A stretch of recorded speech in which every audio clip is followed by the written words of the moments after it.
Hi, this is the Dr. Tebz Diaries, and today we'll be discussing about ocular trauma or ocular injuries.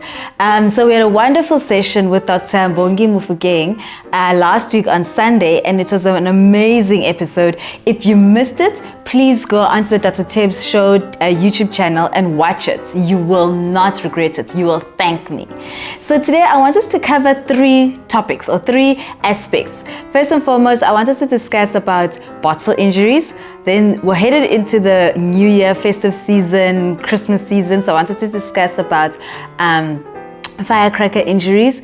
And then the third thing is I want us to discuss about trauma in children. Okay, so let's start with the bottle injuries. Okay, so how do these come about? I'm talking about broken bottle injuries. So people are having a good time, they're drinking, we're having, fun, and then something just snaps and there's commotion, people are upset, the bottle is broken. So basically they've been drinking beer or alcohol out of this bottle. They break it on the table and boom, it goes into someone's eye. Hwacha, done.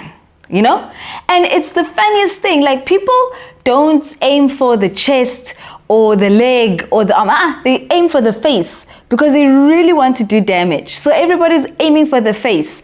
So then there's cuts on the face, there's cuts on the eyes, on the nose, it depends on how vicious the attack was.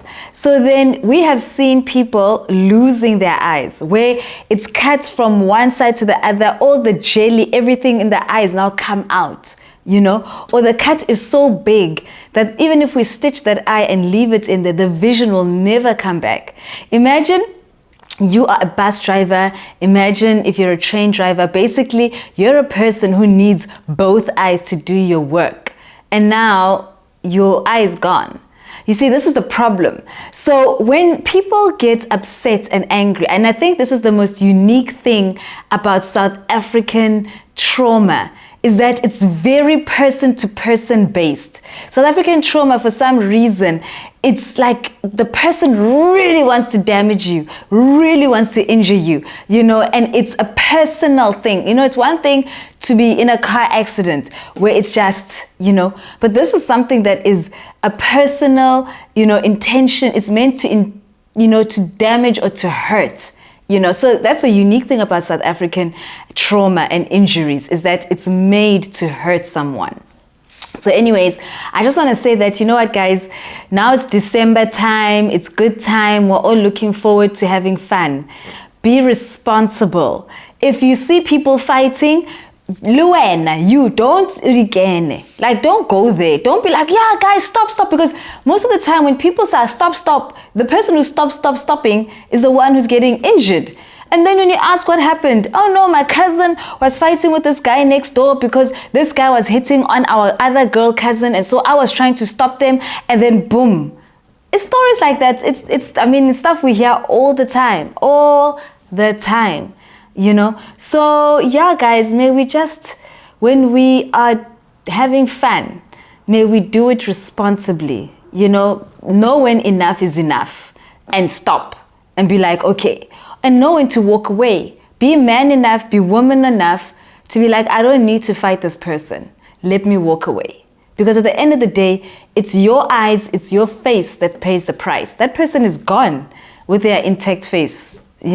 So yeah, for some reason people believe they're surgeons out here and they need to be rearranging people's faces with broken bottles. Yeah, anyways, it's a thought I've had for a while.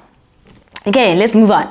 The second thing I want us to talk about is firecrackers. So I myself have always loved firecrackers. It's the beautiful boom in the sky. It's gorgeous.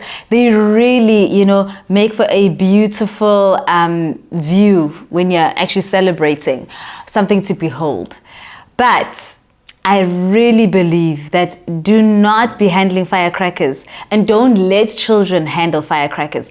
I remember there was a child who came in on the 1st of January. I think it was the 1st or the 2nd of January. This child, the firecracker had gone into the eye and was sitting inside the eye. So basically then we had to go in and remove the firecracker from the eye and literally take out the eye. There was no more eye. This thing had just burst into his face, you know? And so like, let us be responsible with firecrackers, you know, don't light them around people. You know, make sure that you are in a space that has got nobody around it, so that when this thing, you know, lights up, it's not like by accident or inadvertently someone is walking past and boom, it goes into them, because they're not aware of what you're doing. You know, that's why firecrackers should be lit in a safe space, and everybody else must just sit and watch. This is the thing, you know. So yeah, after that child's accident, I am so against children handling firecrackers. Like, I'm just like, no. And people should literally limit the number of people lighting firecrackers at a time. You know, I've been to events where we're all lighting. There's 10 of us, we're all lighting, and we're all not aware of each other's space. So you could literally be turning around and this person behind you is lighting a firecracker and boom, it goes into your eye. So, you know, we have to be careful with how we handle firecrackers. And then, yeah, so that's the other thing. And then the last thing I wanted to talk about is injuries in children. Like, children are precious, they're cute, they're sweet, and they're so innocent. They know nothing, you know, they don't know much. They just, everything is a beautiful thing, you know, and they're inquisitive, you know, that's the thing. But I have seen so many children be injured, you know. They get injured with a pencil. In class, the other child threw a rubber or threw a pencil or threw a ruler at this other child, and boom, it went into the eye, you know, and it scratched the eye. You know, thank God the eye was okay after a few weeks of treatment. But that's what I'm saying, you know, a child is playing with a fork and you just think it's innocent, and boom, it goes in. The other parent was fixing a curtain, and I don't know, this nail or something from the curtain flew off and hit the child who was sitting on the floor. The other parent was busy drilling in the garage, and unfortunately, I don't know how this little piece of metal went onto the child's eye.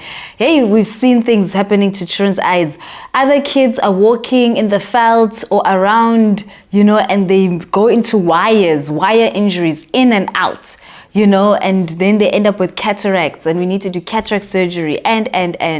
I mean, I can go on and on with the amount of injuries that we have seen. Another one is injuries where parents are abusing kids. You know, I've seen parents shaking babies. We call it shaken baby syndrome, where they shake the child and the child bleeds in the eye. That's an injury, you know. A parent or someone has abused this child, whether it's the nanny or whoever, has forcefully abused this child, and we can see those you know, the results or the effects in the eyes, you know.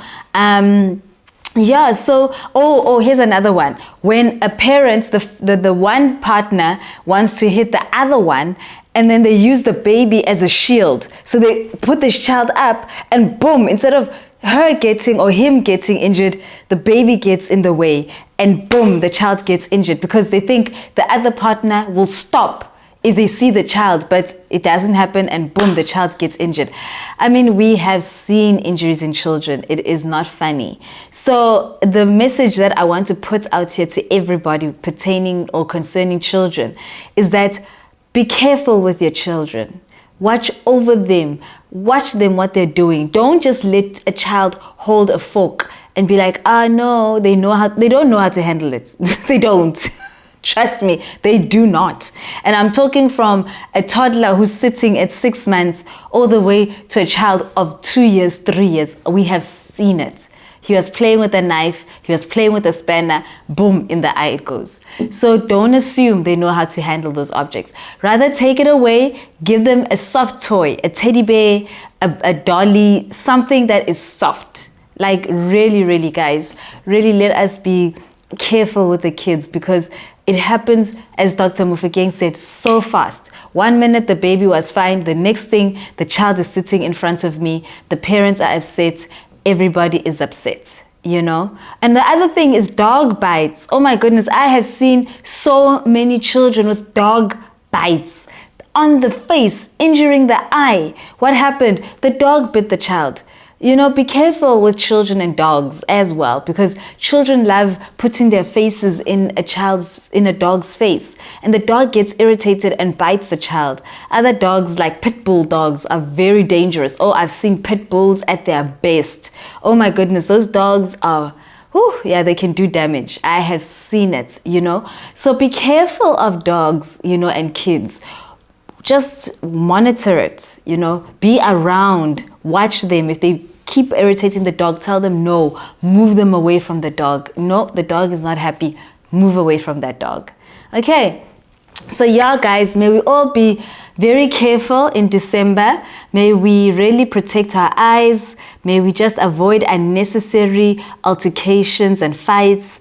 May we be responsible with the way we handle our, the alcohol drinking. Let us be responsible and, handle ourselves well, and with firecrackers, remember, let one person handle it, everybody sits down and admires and watches and enjoys. And with children, don't take it for granted. They don't know how to handle certain objects. Don't take it for granted. Okay. So yeah, so with that is the Dr. Tebz Diaries for this week. So don't forget to like, share, and subscribe. Push the notification button. Okay.